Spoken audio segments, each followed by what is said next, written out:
दोस्तों आप सभी का स्वागत है only success academy. My name is Keshav Katoch. CDS2 2022 का पेपर हो गया आज। आई होप आप सभी का जो एग्ज़ाम है बहुत ही ज़्यादा अच्छा गया होगा। जो GS जो है वो डिस्कस करेंगे हम इसमें, जिसमें मैं सेट ए जो है वो GS का इसमें डिस्कस करूँगा। देखिए, जो क्वेश्चंस मैं आपको ऑल ओवर बताऊँ तो ये पेपर जो था ये मॉडरेट था। अगर मैं पेपर की डिफ़िकल्टी लेवल को बताऊं तो मॉडरेट था, बट हाँ थोड़ा सा पैटर्न जो है वो चेंज किया गया। अगर आपने UPSC का पेपर दिया है या आपने देखा है IAS का जो पेपर हुआ था, तो उसमें भी इस तरीके के क्वेश्चंस जो हैं वो पूछे गए थे। जो आपके स्टेटमेंट वाले क्वेश्चंस हैं उनके जो ऑप्शंस हैं उनको थोड़ा डिफ़िकल्ट अब अलग तरीके से इन्होंने बताया गया। कुछ क्वेश्चन सेम वैसे ही थे जैसे वो ऑलरेडी आते हैं, बट कुछ क्वेश्चन ऐसे थे जो कि जो नए पैटर्न के साथ इन्होंने इस बार डाले हुए हैं। तो पहली बात तो ये है कि अब जो हो गया है आपका पेपर, आई होप सबका ही अच्छा गया है। जिनका नहीं गया है वो 2023 का जो तैयारी है वो स्टार्ट कीजिए, क्योंकि हमारा भी अब CDS 1 2023 का कोर्स स्टार्ट होगा। देखो, तैयारी अगर आप अभी से शुरू करेंगे तभी बाद में रिवीजन होती है, तभी बाद में अच्छे से क्वेश्चंस होते हैं। और मैक्सिमम मैं आपको बताता हूँ, जो मैंने क्वेश्चंस आपके जो हिस्ट्री के, पॉलिटी के, ज्योग्राफी के, करंट के, जिनके भी लाइव स्ट्रीम मैंने लाइव सेशंस लिए थे रात को 9 बजे, उसमें से कम मैं ये कहता हूँ कि 60 to 70% क्वेश्चन उनमें से आया ही आया है। ठीक है, तो आप इस चीज़ का ध्यान रखो कि हम जो चीज़ करवा रहा हूँ मैं, मतलब ये हम करवाते हैं आपको, उसको ध्यान से करना है आपने। ठीक है ना।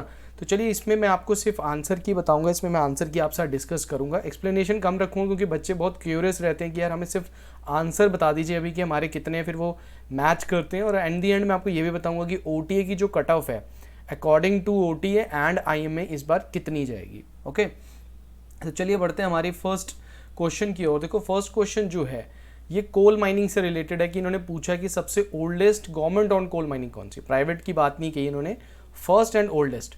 ठीक है ना। तो कौन सी कोल माइनिंग कंपनी जो है हमारे देश में है? Neyveli lignite corporation, Singareni collieries company limited, coal India limited, Mahanadi limited, इनमें से कौन सी जो है वो इस बार की इन्होंने बोला है कि पहली जो हमारी coal and oldest government on coal mining थी? तो देखो, इसकी कई बच्चों ने इसका कोल इंडिया लिमिटेड आंसर लगाया, बिल्कुल, जो कि बिल्कुल गलत है, क्योंकि कोल इंडिया लिमिटेड 1975 में बनी थी।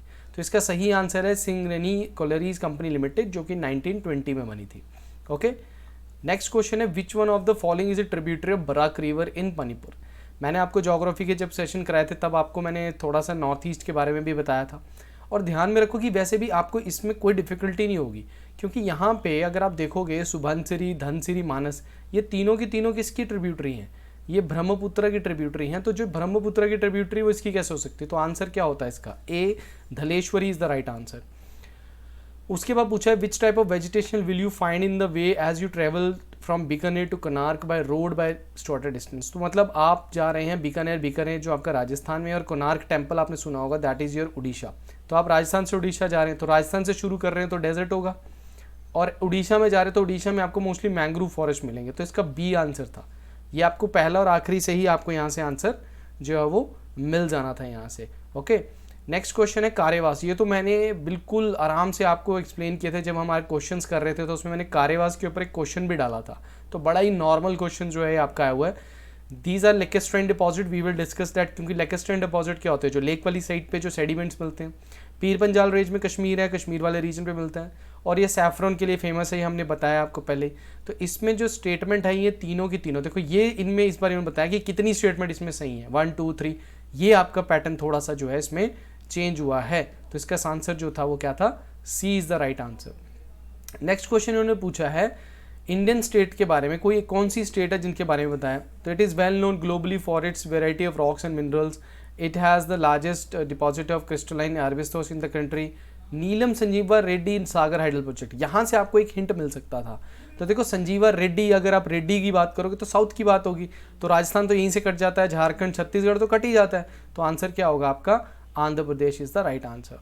उसके बाद पूछा during the 2020 when the India was passing through the adverse effects of covid which of the following sector witness positive growth? देखो, ये यहाँ से आपको भी ऑप्शन से हो जाएगा कि आपको इन्होंने बताया कि किसकी पॉजिटिव ग्रोथ हुई थी। तो mining and quarrying, electricity, gas, water supply and other utility services इनमें से कौन सी है? तो इसका सही आंसर था आपका B, electricity, gas, water supply. तो उस टाइम पे भी यूज़ हो रही थी, माइनिंग नहीं हो रही थी, पब्लिक एडमिनिस्ट्रेशन, डिफेंस इतना सर्विसेज इतना नहीं बढ़ रहा था हमारा, ये सारी चीज़ों मिला के आपका B is the right answer. 7th question पूछ रहा है which of the following statements about the micro finance company. तो माइक्रो फाइनेंस कंपनी जो है वो क्या करती है, मतलब इनमें से कौन सा नॉट है? देखो नॉट और कौन सा है, इसमें कई बच्चों की गलती हुई है। तो borrower should not have annual income beyond a limit, the borrower should not seek loan amount beyond a limit, the borrower should not refuse to offer a collateral, the borrower should not refuse to pay any rate of interest offer। तो इसका सही answer 2 था, that is your D is the right answer. ठीक है, next आपका है which one of the following statements about non banking financial companies. इनमें से एनबीएफसी, मैंने कई बार इकोनॉमिक के सेक्शन बच्चों को बताया कि इन तरीके की क्वेश्चन जो टर्मोलॉजी है इस पे क्वेश्चन आ जाता है। तो NBFC can not accept demand deposit, can not give loans, अगर वो लोन नहीं देंगे तो कमाएंगे कहाँ से? इनका काम क्या है? नॉन बैंकिंग फाइनेंशियल कंपनीज का काम क्या है? शॉर्ट टर्म लोन देना लोगों को, ठीक है ना। तो B is the right answer होगा, क्योंकि इन्होंने नॉट करेक्ट पूछा है। तो ये गिव लोन्स देते हैं, तो इन्होंने बोला कौन कैन नॉट गिव लोन्स, तो ये आंसर होगा। उसके बाद डीपीआईआईटी के बारे में हमने पहले पढ़ा, 8 कोर इंडस्ट्री के बारे में मैंने आपको उसमें बताया, आपकी जो हमने सेशंस किए थे उसमें बताया था। तो इन्होंने पूछा इनमें से कौन सी जो है हमारी 8 कोर इंडस्ट्रीज में नहीं आता है। तो 8 कोर इंडस्ट्रीज में कौन सा नहीं आता है आपका? That is your rubber products जो है वो 8 कोर इंडस्ट्रीज में नहीं आती हैं। इसमें पूछा इन्होंने एमएसएमई। एमएसएमई मैंने कई बार बताया कि एमएसएमई एक्ट हमारे देश में 2006 में है, तो इनके ऊपर क्वेश्चन पूछा गया। तो एमएसएमई क्या है? It comprises dynamic sector of Indian economy, right, ये इन्होंने पूछा गया। इन्होंने उसके बाद एमएसएमई जो है ये हमारी इंडस्ट्रियलाइजेशन की बैकवर्ड बोला जाता है, बैकबोन बोला जाता है, बिल्कुल सही है। It contribute enormously to social economic development, ये भी सही है आपका, ठीक है। तो इसका सही आंसर जो है डी, मतलब तीनों टर्म्स जो हैं वो क्या हैं इसकी सही हैं। नेक्स्ट हम बढ़ते हैं, stinging hair of nettle leaves inject fluid in the human body causing burning pain, the fluid is, ठीक है। The stinging hair of needle leaves inject fluid in the human body, एक बर्निंग पेन जैसी feeling आती है। तो इसका answer क्या था? मेथनोइक एसिड इसका जो था सही आंसर था। उसके बाद बोलते हैं milk of magnesia is use for people जो कि इनडाइजेशन ऑफ फूड होता है, ठीक है। They are suffer from indigestion fruit, तो वो it is a strong base mild acid, तो स्ट्रॉन्ग बेस स्ट्रॉन्ग एसिड तो हो ही नहीं सकता। उसका आंसर क्या होगा? That is your mild base, उसका आंसर होगा, okay. Which of the following pairs of metals are very conductor after heat. देखो जहाँ पे मरकरी आया तो इसको तो हम ऐड ही नहीं कर सकते हैं, तो इसका सही आंसर क्या होगा? Silver and copper is the right answer. Next, schools bells are made of metals because of metals are. तो मेटल जो आपने स्कूल बेल देखी होगी, डक्टाइल क्यों होता है? जब हमने किसी चीज़ को वायर बनाना हुआ है ना, लस्ट्रस होगा जब उसकी शाइन बढ़ाना होगा, या मेलेबल हम बोलते हैं जब उससे हमने शीट बनानी होगी। सो यहाँ पे सोनरस होगा कि जब उसकी आवाज़ है तो वो बहुत दूर तक गूंजेगी, है ना, तो सोनरस इसका आंसर होगा। काफ़ी क्वेश्चंस कुछ ऐसे आए थे जो क्वेश्चन बहुत ही ईजी क्वेश्चंस थे, आगे भी आपको ऐसे क्वेश्चंस मिलेंगे, ठीक है ना।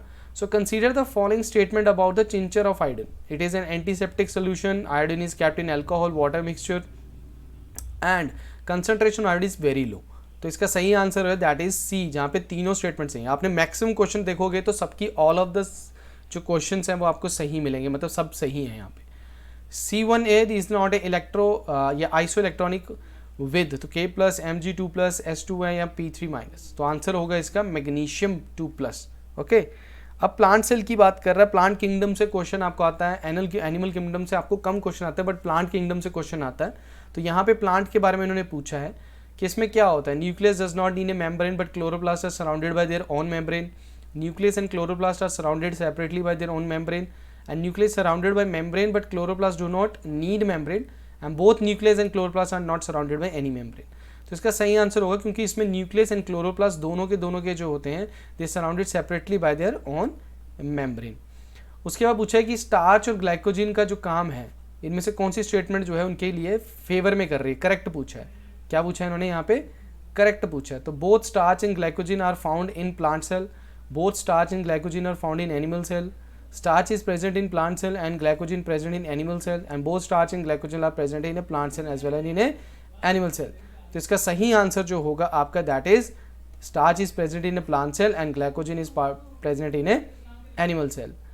उसके बाद क्वेश्चन इन्होंने पूछा है कि फोटोसिंथेसिस का कौन सा प्रोसेस नहीं, बड़ा ही सिंपल क्वेश्चन आपसे पूछा है। So light energy is directly converted to kinetic energy which oxide carbon dioxide, light energy is directly converted to chemical energy which cause reduction of water, chlorophyll absorbs the chemical energy of light which causes oxidation of carbon dioxide, या chlorophyll absorbs light energy which causes splitting of water molecules and reduction of carbon dioxide।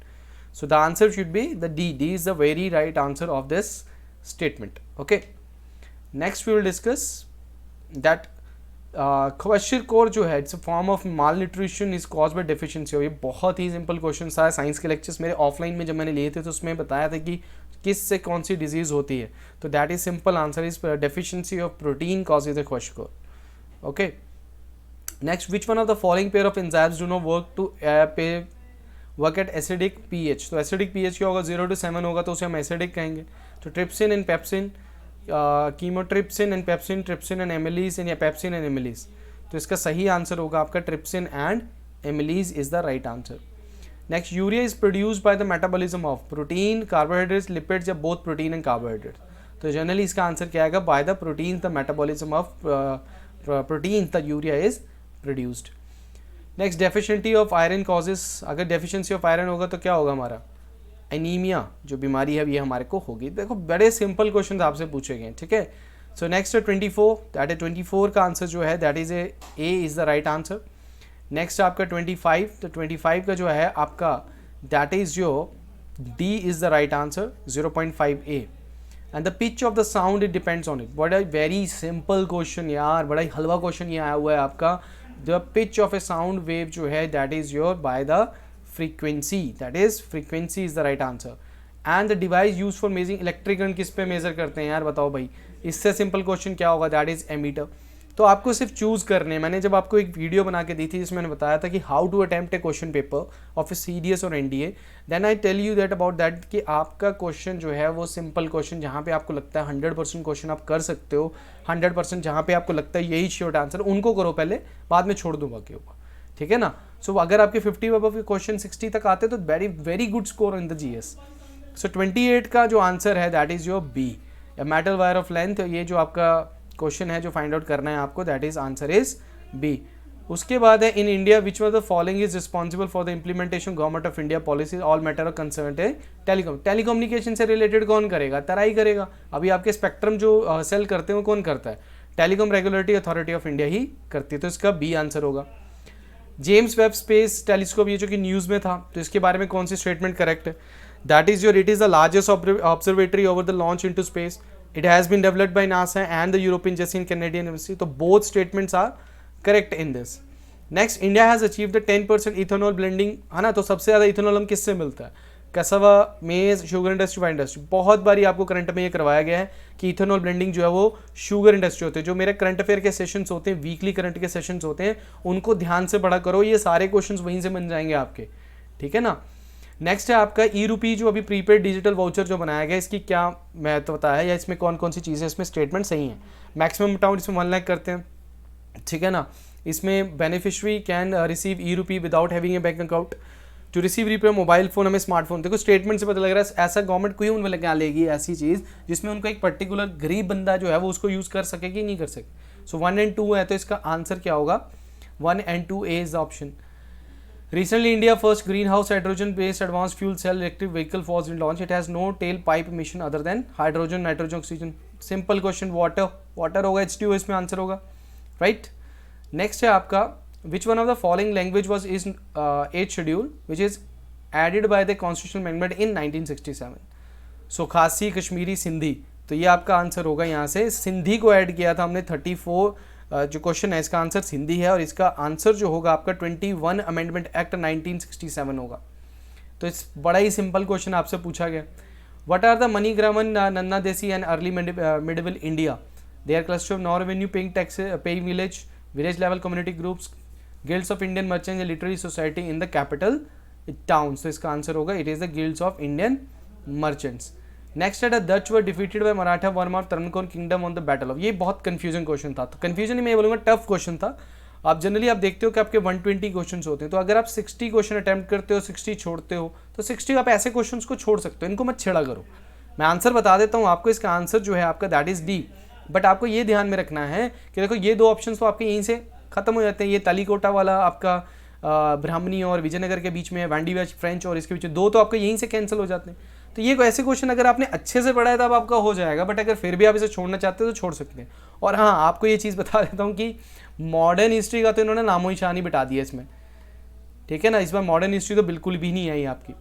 To which one of the following schools of philosophy did Kumarila Bhatta and Prabhakara belong? तो they belong to in the Purva Mimamsa. Tolkappiyam it is a work of grammar, Tamil poem in praise of Rajendra Chola, ancient didactic work in Tamil, या drama composed by Chira King. So इसका answer होगा it is a work of grammar. अच्छा, which one of the which of the following rivers was ancient Mahishmati? Mahishmati क्या जो है ये located कहाँ थी? सरयू, सोन, नर्मदा या गोदावरी? तो आंसर होगा आपका Narmada is the right answer. Next, which of the following public account committee? कितनी बार आपको बताया कि कमेटी से क्वेश्चन आता ही आता है. हमने एस्टिमेट कमेटी के बारे में जब पढ़ा था तो मैंने आपको बताया था कि बाकी कमेटीज़ के बारे में भी अच्छे से पढ़ना है हमने. तो it examine the finance account of the government of India. 15 member from the Lok Sabha, बिल्कुल सही. Chairperson of the committee is elected by this member, ये बिल्कुल गलत स्टेटमेंट है. यहाँ पे इन्होंने देखो क्या पूछा है, नॉट करेक्ट पूछा है. तो ये इसमें से जो प्रिसाइडिंग ऑफिसर होता है वो देखता है, ठीक है ना. ठीक है, चलिए आगे बढ़ते हैं. कंसीडर द फॉलोइंग, इनमें से कौन है जो, ये बड़ा टफ क्वेश्चन था, मैं आपको बताता हूँ. ये एक स्टैटिक क्वेश्चन था, रट्टा मारोगे तब भी नहीं होगा. इसका आंसर मैं बता देता हूँ कि चारों के चारों जो है हमारे स्पीकर रहे हैं लोकसभा के. तो यहाँ पे आप बस इतना ध्यान में रखो कि ये क्वेश्चन छोड़ने वाला था, ठीक है. कंसीडर द फॉलोइंग, इससे सिंपल क्वेश्चन आपको नहीं आ सकता. मैंने आपको जब पॉलिटी का सेशन कराया था तो उसमें मैंने आपको बताया था शेड्यूल्स पे मैंने लास्ट क्वेश्चन डाला था. 4th शेड्यूल पे मैंने क्वेश्चन डाला था, allocation of seats in the council state. तो 3rd शेड्यूल गलत है. 1st शेड्यूल ओथ से रिलेटेड नहीं है. 9th शेड्यूल लैंड रिफॉर्म्स और हमारे अदर सेक्शन से रिलेटेड है. 5th शेड्यूल बात करते हैं शेड्यूल एरिया, शेड्यूल ट्राइब्स. तो आंसर क्या होगा इसका? 3 इज द राइट आंसर, ठीक है ना.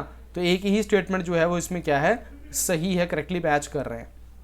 उसके बाद उन्होंने पूछा है कि इनमें से कौन सी स्टेटमेंट करेक्ट है. तो आर्टिकल 21 की बात की है कि यहाँ पे 11 साल से कम उम्र के बच्चों को करना, 14 साल होती है यहाँ पे, है ना.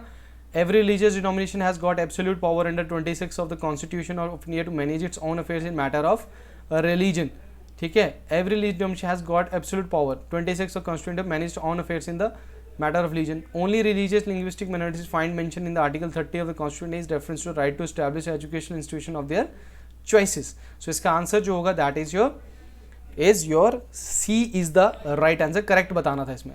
अच्छा, आपका इनमें से कह रहा है कौन सा क्वेश्चन करंट्स को इन्फ्लुएंस नहीं करता. बड़ा ही सिंपल क्वेश्चन था. हीट होगा तो मूवमेंट होगी, डेंसिटी का फर्क पड़ेगा. ग्रेविटेशनल पुल, ये तो सन एंड मून से हमारी क्या बनती हैं, टाइड्स बनती हैं. विंड की वजह से भी होता है, कॉलिस इफेक्ट से भी होता है. तो सी आंसर होगा. Gravitational pull of sun and moon की वजह से आपका क्या होता है, इसकी वजह से क्या होता है आपका टाइड्स आती हैं, इसकी वजह से आपका ओशन करंट्स नहीं आता. Which of the following sedimentary rocks mechanically formed sedimentary rocks से. इतना सिंपल क्वेश्चन है. Sandstone, conglomerates, detrites. नॉट पूछा है. अगर ये भी पूछता ना कौन सा है, फिर मैं शायद बोल सकता था कंफ्यूजन है. लुइस तो आपका डेपोजिशनल है यार, ठीक है. लुइस मैंने आपको बताया था, लुइस एक प्लेट्यू भी आपका चाइना में आपको मिलेगा, लुइस प्लेट्यू एक. सो डेपोजिशनल लैंडफॉर्म्स हैं ये आपके, ठीक है ना. डेपोजिशनल लैंडफॉर्म है ये. चलिए नेक्स्ट है हमारा, which of the following is inversion of temperature?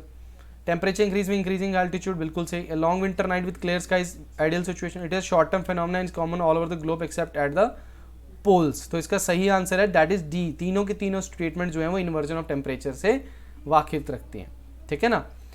In which lake Tsomgo कहाँ है? लद्दाख, हिमाचल, सिक्किम या Uttarakhand? That is simple, that is your Sikkim में आपको मिलेगी. इनमें से कौन सी इंडिया के कोस्ट के बारे में सही है? Western coast is high rocky, बिल्कुल सही. Western of India dominated by erosional landforms, ठीक है. And your east coast of India how is low sedimentary coast exhibiting the deposit. Depositional क्यों होगा? क्योंकि आपको ईस्ट कोस्ट पे क्या मिलता है, डेल्टा मिलता है. और इरोजनल लैंडफॉर्म क्यों होंगे? क्योंकि यहाँ पे हैवी रेनफॉल होती है. तो इस वजह से आपकी तीनों के तीनों स्टेटमेंट जो हैं वो सही हैं. ओके, नेक्स्ट है, which of the following states has the largest area under the coral reefs in India? तो क्या आंसर होगा इसका? Largest area under the coral reefs in India, क्या आंसर होगा? जल्दी बताओ इसका. अंडर द कोरल रीफ्स में सबसे कहाँ मिलती है? गुजरात, तमिलनाडु, अंडमान निकोबार, लक्षद्वीप. तो लक्षद्वीप जो है वो आपका क्या है? लक्षद्वीप जो है आपका दैट इज योर, जहाँ पे सबसे ज़्यादा आपको कोरल जो हैं वो मिलती हैं. ओके, जहाँ पे आपको सबसे ज़्यादा कोरल जो हैं वो मिलती हैं. Which of the following is considered as an agency function of commercial bank? इनमें से कौन सा कमर्शियल बैंक का काम नहीं है, सॉरी काम है? Acceptance of deposit, investment of surplus fund, except of income tax payment, ये तो बिल्कुल ही गलत हो जाएगा. प्रोवाइडिंग ओवरड्राफ्ट रिस्क, ये भी नहीं होगा. तो इन दोनों में से आपका आंसर होगा. तो आंसर क्या है? A is the right answer. Which are the following form of money supply consider the most widely use in Indian monetary system. ये जिन्होंने इकोनॉमिक्स के लेक्चर अच्छे से लगाए हैं तो उनको पता होगा, that is M1, M2, M3, M4। तो आंसर क्या होगा आपका M2 is the right answer, ठीक है ना, M2 is the right answer, ठीक है। आई थिंक इस नहीं M2 नहीं होगा इसका, M1 is the right answer होगा, M1 is the right answer. Next, which of the following is the first state in India to have 100% household with tap, that is Goa, under Jal Jeevan mission. जल Jeevan mission के under ये data निकला था जहाँ पे 100% tap water connection दिया गया, that is your Goa. Next में पूछा है कि विच of the following labour codes notified government of India incorporated various provision of central labour act, factory act, plantation labour act. तो यहाँ पे आपको ज़्यादा कंफ्यूज नहीं होना है, ये क्वेश्चन छोड़ने वाला था। इसका सही आंसर है occupation safety health and working condition code. Okay, if you were browse a table of recent period showing life expectancy, तो अभी रिसेंटली लाइफ एक्सपेक्टेंसी जो टेबल आया था उसमें कौन सी स्टेटमेंट जो है वो सही है, इनमें से कौन सी गलत है। अर्बन लाइफ एक्सपेक्टेंसी ज़्यादा होगी रूरल से, ये ऑब्वियस ही बात है क्योंकि यहाँ पे हेल्थ फैसिलिटी ज़्यादा, तो पहली स्टेटमेंट सही है।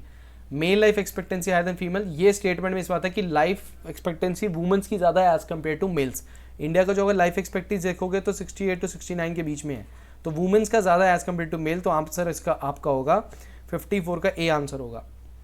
नेक्स्ट है consider following government is promoting किसान ड्रोन, तो यहाँ पे वीडीसाइड नहीं होगा, यहाँ पे पेस्टिसाइड्स होगा, ठीक है ना। तो यहाँ पे आपकी 2 और 3 स्टेटमेंट जो है वो सही है, तो आंसर क्या होगा इसका बी, 55 का जो है आपका बी आंसर होगा। एक मिनट, अच्छा यहाँ पे आपका आंसर ना 1 नहीं होगा, यहाँ पे आपका आंसर क्या होगा 2, क्योंकि यहाँ पे नॉट पूछा है, वही मैं देख रहा था अभी कि यहाँ पे आपका आंसर जो है नॉट पूछा है, तो 2 ओनली यहाँ पे नॉट आएगा, ठीक है। और 55 का क्वेश्चन का आंसर जो है that is your 2 and 3 is the right answer. Okay, next पूछा है रिसेंटली लॉन्च जन समर्थ पोर्टल, ये तो बहुत करंट में आपका ये आया था, आपका कई बार डिस्कस भी किया है।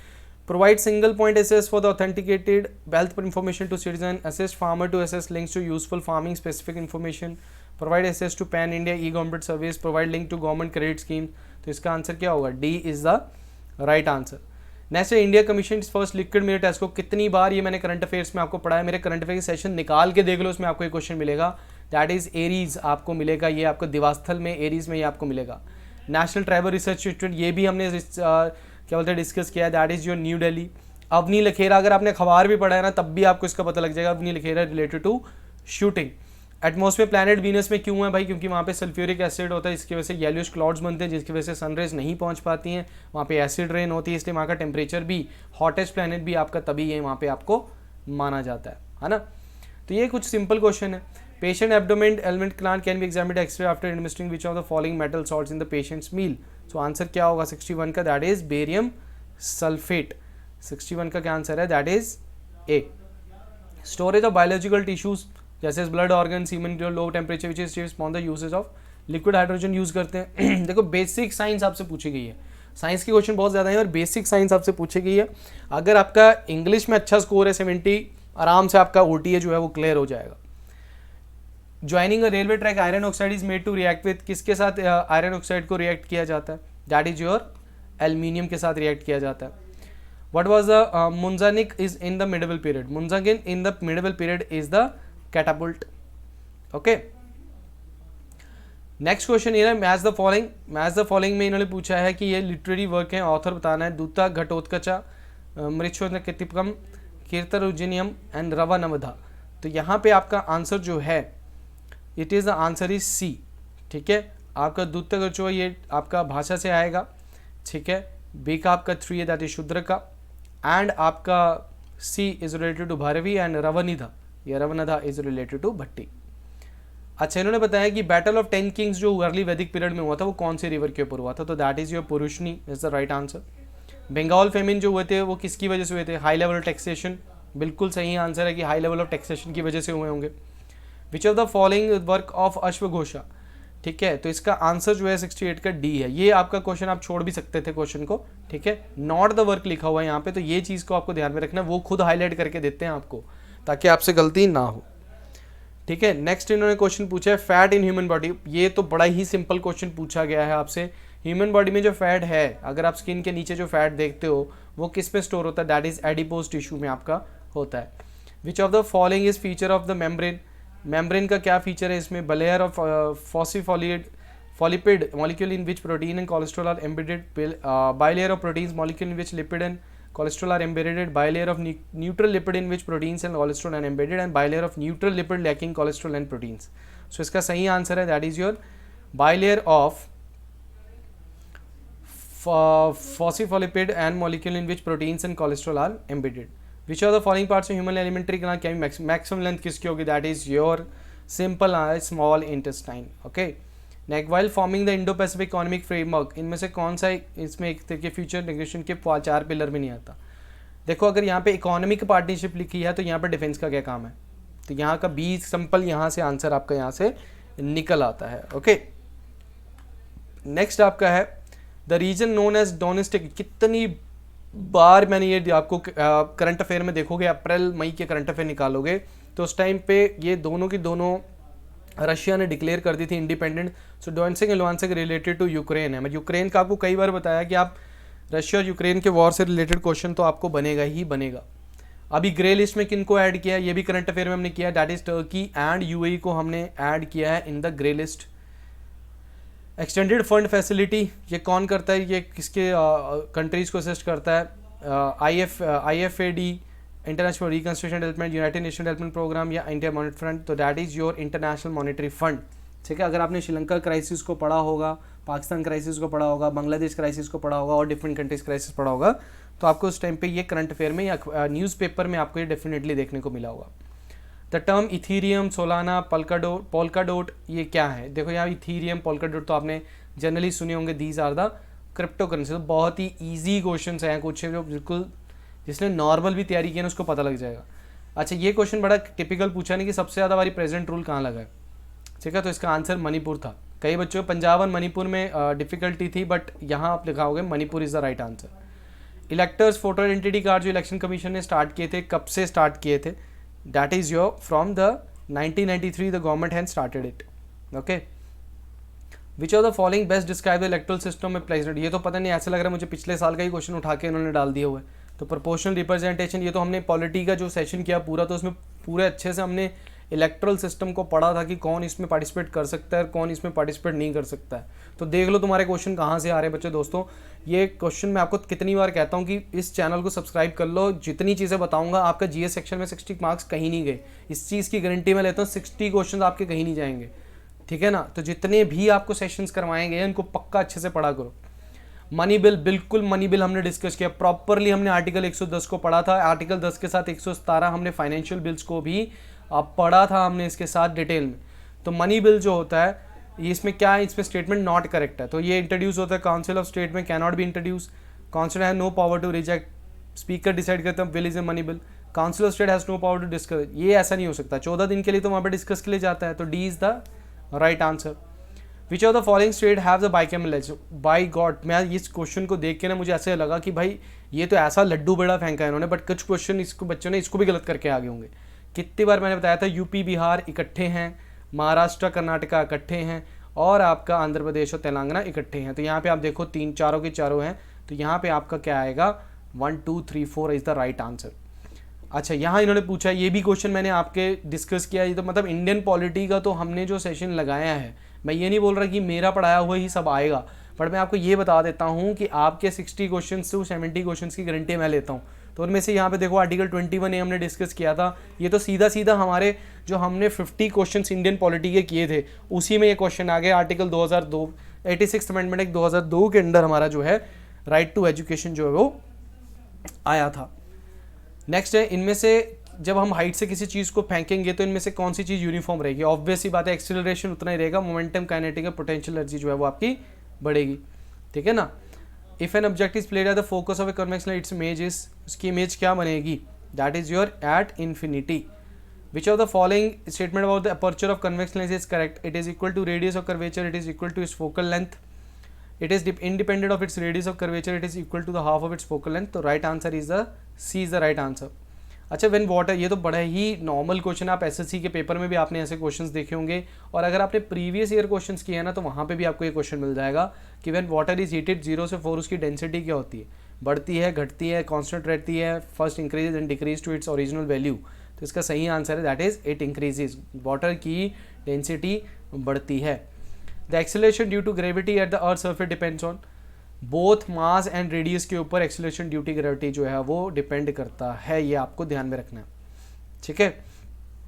नेक्स्ट है इन विच ऑफ द शोलास, कितनी बार ये क्वेश्चन मैंने ज्योग्राफी में कराया है कि जब हमने वेजिटेशन पढ़ी है, नेचुरल वेजिटेशन ऑफ इंडिया पढ़ा है, तो उसमें मैंने बताया कि जो साउथ में हमारे को रेन फॉरेस्ट मिलते हैं वहाँ पे नीलगिरीज में उनको क्या कहा जाता है, दैट इज शोलास। क्या कहा जाता है, शोलास। तो हमारे टेम्परेट फॉरेस्ट जो मिलते हैं उनको हम शोलास कहते हैं। Pingos is study which of the following page, glacial, periglacier, aeolian, fluvial, तो इसका आंसर जो था that is periglacier. Drainage pattern पे क्वेश्चन पूछा गया, बड़ा ही सिंपल क्वेश्चन यहाँ से पूछा गया है। तो इसका पहला देखो consequent, subsequent, resequent and insequent, drainage pattern हमने पढ़े हुए हैं अच्छे से। तो इसका सही आंसर जो है, इसका सही आंसर है दैट इज बी। जैसे ए का आपका आएगा इंसिक्वेंट जो आएगा दैट इज 2 एंड बी का आपका आएगा 4, that is whose course is determined by the original shape of the land. और आपका सी का जो आएगा दैट इज योर 1, सी का क्या है 1, whose direction flow is control by the rock structure, and request का आपका आएगा 3, ठीक है। चलिए नेक्स्ट बढ़ते हैं, which of the following process leads to expansion of certain mineral as they take up the water causing, जब अगर वाटर आ गया तो यहाँ पे क्या आएगा, हाइड्रेशन तो आएगा ही आएगा, है ना। ये रॉक्स में अगर हम पढ़ते हैं तो ये हाइड्रेशन, ऑक्सीडेशन एंड सोल्यूशन जो है हम पढ़ते हैं, केमिकल वेदरिंग का भी ये पार्ट है एक, है ना। तो ये आपको ध्यान में रखना है।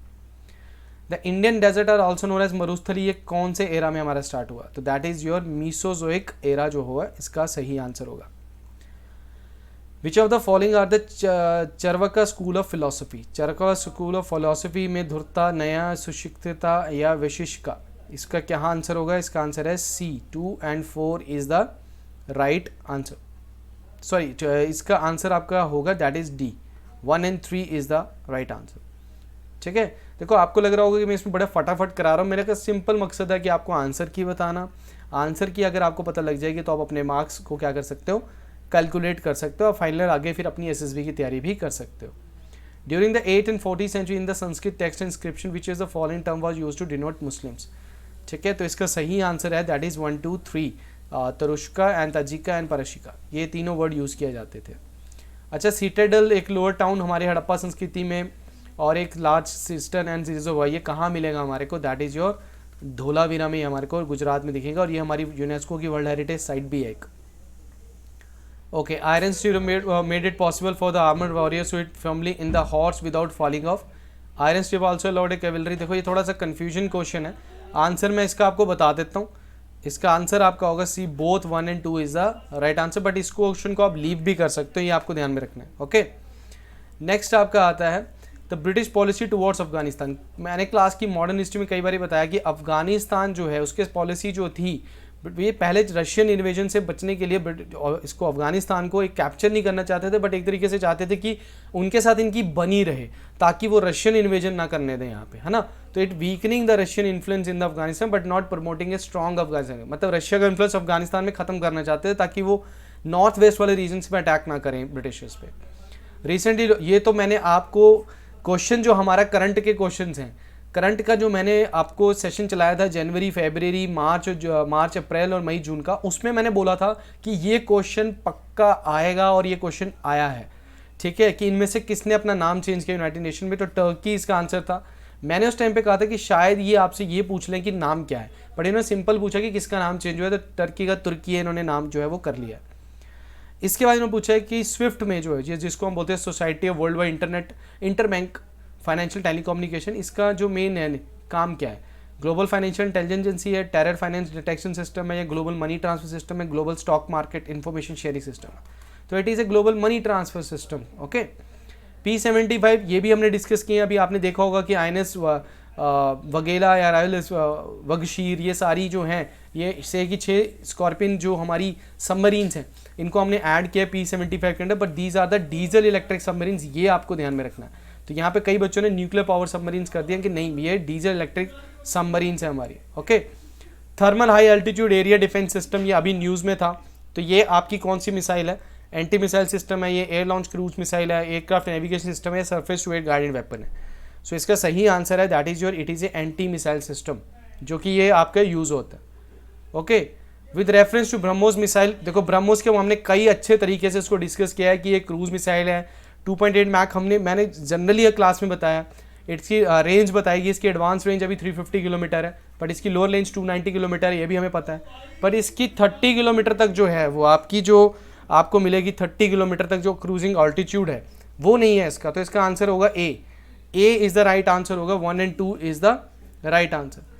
उसके बाद है which of the following not A category under the president of India nominates member of parliament. जो 14 मेंबर्स को नॉमिनेट किया जाता है उनमें से कौन सी कैटेगरी नहीं। बहुत ही सिंपल क्वेश्चन है भाई। 12 मेंबर्स को जो नॉमिनेट किया जाता है राज्यसभा में, इनमें से कौन नहीं है। लिटरेचर में होता है, साइंस में होता है, आर्ट में होता है, स्टेट सर्विस वाले को ये जो कैटेगरी है ये नहीं होती है। ओके। उसके बाद इन्होंने पूछा है कि इंडिया में अगर देखा जाए तो यंग कैटेगरी जो है वो कितने से कितने के बीच में होती है, ठीक है ना। तो यंग कैटेगरी जो होती है वो हमारी 25 से कितने के बीच में होती है, दैट इज़ 30 के बीच में आपकी जो होती है इंक्लूड होती है। उसके बाद ब्लू हेलमेट, कितनी बार मैंने अपने करंट अफेयर के सेशन में बताया कि हमारे ये ब्लू हेलमेट जिनको हम एक तरीके से आप नीली टोपी का भी आप याद देते हो, तो यूनाइटेड पीस कीपिंग फोर्सेस वाले जो होते हैं वो ब्लू बैरेट जो है वो पहनते हैं, ब्लू हेलमेट्स बोलते हैं उनको। Which of the following is central feature of capitalist economy, not a capitalist economy. So इसका आंसर जो होगा आपका that is D is the right answer, क्योंकि economic organisation based on the planning and supposedly rational processing of resource allocation, this is not the part of capitalist economy. Next है bicameralism की कौन सी इसमें से strength नहीं होती। Second chamber check the first chamber and prevent majoritarian rule, it checks the power of the executive, it second chamber can act as a constitutional safeguard and it acts as a check on the democratic rule. ये आपकी statement गलत है। Democratic rule तो already है, वो क्या check करेगा democratic rule में, ठीक है ना। इंसॉल्वेंसी एंड बैंक्रप्सी जो ऑफ इंडिया ये कब बना आपका, सो ये आपका बना दैट इज इन 2016, गवर्नमेंट ने जब ये बनाया था। फोकस, आप जब देखते हैं कि इस तरीके से अर्थक्वेक जब नीचे आता है तो उसको फोकस बोलते हैं, तो उसका दूसरा नाम क्या है, मैंने कई बार बताया इसको क्या बोलते हैं हम, इसको हाइपोसेंटर भी बोलते हैं इसको, right. Which of the following is not a mountain peak of Andaman Nicobar, तो यहाँ से लाहौल से पीक तो आपका साफ ही दिखता है, ये नहीं होगा। Saddle peak is the highest peak, mount डेवलो, माउंट हिलरी है, ये सभी के सभी इसमें इंक्लूडेड है। नेक्स्ट आपका ये आपके जो क्लाउड से रिलेटेड क्वेश्चन आया है आपका, ये भी बहुत सिंपल क्वेश्चन है आपका, कई बार करवा चुका हूँ मैं। तो इसका सही आंसर है that is 4312 is the right answer. आपका सीरियस क्लाउड जो होते हैं ये एक तरीके के आइस पार्टिकल्स होते हैं, सबसे हाईएस्ट क्लाउड्स आपको ये मिलेंगे। उसके बाद आपका जो कुमुलस क्लाउड, ये फेयर वेदर क्लाउड्स होते हैं। उसके निम्बो स्ट्रेटन जिसमें आपके तूफान वगैरह आते हैं या बादल जो हैं वो गरजते हैं। और स्ट्रेटस क्लाउड्स के होते हैं जिसमें आपकी लो फॉग, जो आपके जो लोअर क्लाउड्स होते हैं उनको आप स्ट्रेटस क्लाउड्स जो है बोल सकते हो, ठीक है। उसके बाद आप कहते हैं विच ऑफ द फॉलोइंग, किसकी सबसे लार्जेस्ट है। ये तो आप ऐसे क्वेश्चन डाले इन्होंने कई, इस बार पता नहीं क्या क्वेश्चन डाले, तभी मैं बोल रहा हूँ 60 जो है वो मिनिमम स्कोर है। बहुत अच्छे क्वेश्चन हैं। सैटर्न जिसकी 82 जो हैं सैटेलाइट्स हैं, पहले हम जुपिटर की बोलते थे 63 सैटेलाइट्स बोलते थे, बट उसके बाद डिस्कवर की गई थी सैटर्न की, तो सैटर्न इसका सही आंसर था। Who among the following conserve the power in Kanyakubja after the death of the Harshavardhan, ये थोड़ा कंफ्यूजिंग क्वेश्चन था, ठीक है। इसका आंसर मुझे जनरली जो है वो अरुणा शिवा जो है मैंने फाइंड आउट करके देखा है इसको, बट इसमें क्वेश्चन मार्क का अगर किसी को कोई आंसर मिलता है तो कमेंट सेक्शन में ज़रूर बता सकता है मुझे। The legend of Prahlad and his father Hiranyakashyap was set out in the, किस में दिखाया गया हुआ, तो विष्णु जो है इसमें विष्णु पुराण जो है इसका सही आंसर था। Which of the following statement on the issue of ownership according to Smriti literature is not correct, not correct पूछा गया। तो paternal estate was to be divided into equally among son, women were allowed to retain the gifts and they received on the occasion of their marriage. The gifts to the women on the occasion of their marriage were known as Sritidhana. Sritidhana was not inherited by the children but without the permission of the husband. तो इसमें आपका answer जो है that is D is the right answer. Who among the following was not a woman leader who organized the worker strike in the 1920? तो ये थोड़ा सा typical question था जो आप मॉडर्न हिस्ट्री का मैं थोड़ा बोल सकता हूँ कि क्वेश्चन आपसे पूछा गया एक, तो इसका आंसर जो है दैट इज प्रभा भाती जो देवी जो है इसका सही आंसर है। नेक्स्ट क्वेश्चन पूछा गया कि सोशल मार्केट इकोनॉमी मर्ज हुई थी 1950 में, वो किस कंट्री में हुई थी, तो आंसर इसका होगा Germany. Who among the following Indian thinker first spoke about a food for work program to counter the effects of famines, तो ये सबसे पहला जो आपका किया था दैट इज कौटिल्य ने डिस्कस किया था। रामसर कन्वेंशन, हर बार रामसर कन्वेंशन क्वेश्चन आता है, अभी 75 हमारी रामसर साइट्स हो चुकी हैं, तो इन्होंने रामसर साइट तो एकदम से जंप ली है 49 से 75, तो इन्होंने क्वेश्चन सीधा वो नहीं पूछा, सीधा ये पूछ लिया कि रामसर कन्वेंशन किससे रिलेटेड है, तो प्रीवियस ईयर क्वेश्चन में भी आपको मिल जाएगा it is related to wetland, जब 1971 में हुआ था, है ना। सस्टेनेबल डेवलपमेंट वर्ड सबसे पहले हमारे पास डिफाइन जो है वो कब की थी, किस कॉन्फ्रेंस में की थी? ब्रुटलैंड रिपोर्ट में की थी, United nation human development report में की थी, एजेंडा 21 में की थी, या OECD पॉलिसी ब्रीफ में की थी? तो इसका सही आंसर जो है दैट इज ब्रुटलैंड रिपोर्ट, जो कि आपकी 1988 में हुई थी। इसमें फर्स्ट टाइम सस्टेनेबल डेवलपमेंट जो है वो फर्स्ट टाइम वर्ड जो है वो यूज़ किया गया था, राइट। तो ये था आपका पेपर जीएस का। देखो जीएस में मैं आपको बता देता हूँ कि 60 क्वेश्चंस जो हैं वो आपके मिनिमम, या 50 to 60 मैं बोल देता हूँ कि एक गुड रेंज है, क्योंकि जिस हिसाब से क्वेश्चंस हैं आपके इतने क्वेश्चंस तो आराम से हो जाने चाहिए। करंट बहुत इजी आया है, ज्योग्राफी बहुत इजी आई है, साइंस बहुत इजी आई है, इकोनॉमी के कुछ क्वेश्चन बहुत इजी आए हैं, और जो मिसलेनियस जीके है वो बहुत आई है। एंशिएंट का मैं बोल सकता हूँ कि कुछ क्वेश्चंस आपके टफ आए, अगर आप उनको हटा भी दो तो बड़े आराम से 50-60 क्वेश्चन कर सकते हो। इंग्लिश की अगर मैं बात करूँ तो 70 to 80 जो स्कोर है, मैं स्कोर की बात कर रहा हूँ यहाँ पे, मैं क्वेश्चन अटेम्प्ट की बात नहीं कर रहा हूँ। It is a good score 70 to 80। और मैथ्स में अगर आपने 50 to 60 क्वेश्चन अटेम्प्ट किए हैं तो it was a good score. But अगर मैं यहाँ पे OTA की कट ऑफ बताऊँ आपको, तो OTA की कट ऑफ रहेगी आपकी 100 to 105 के बीच में रहेगी। 100 to 105 के बीच में आपके प्लस 3 या ±3 आप कर सकते हो। इसमें इतनी ही कट ऑफ जाएगी इसकी, इससे ज़्यादा नहीं जाएगी। 100 to 105 +3 ± कर सकते हो। और IME की कट ऑफ जो है ये आपकी 135 से 140 के बीच में जो है आपकी रहेगी, ± आप 5 या -5 आप कर सकते हैं इसमें 130। ये मेरी प्रेडिक्शन है, ये एक्यूरेट नहीं है, बट पेपर को देख के मेरे को ऐसा लगता है कि ये आपकी एक तरीके से कट ऑफ जो है वो जाएगी। ओके, सो आई होप आप सभी का पेपर अच्छा गया होगा, आप सभी के क्वेश्चंस मैक्सिमम से मैक्सिमम में ठीक हुए होंगे। नेक्स्ट हमारा सेशन जो है वो CDS 1 और 2023 CAPF एंड योर FCAT, इस पे हमारा फोकस रहेगा।